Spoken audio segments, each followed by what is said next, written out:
ওয়ালাইকুম আসসালাম দাদু। তো পাত্র কি আপনার নাতি? কই তাকে তো দেখছি না।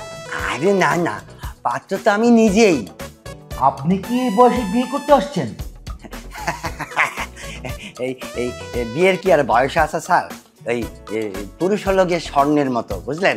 ওই আংটি বানালেও স্বর্ণ, আবার ভেঙে গেলেও স্বর্ণ। বাহ, আপনি দারুণ কথা বলেছেন তো।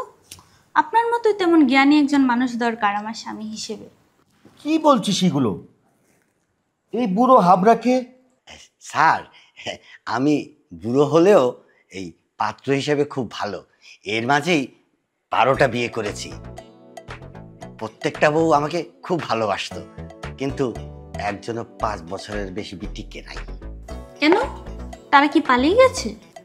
আরে না না স্যার, প্রত্যেকটা বউ 5 বছরের মধ্যেই মরে গেছে। হায় আল্লাহ, বলে কি? তাহলে তো আমার অবস্থা একই হবে।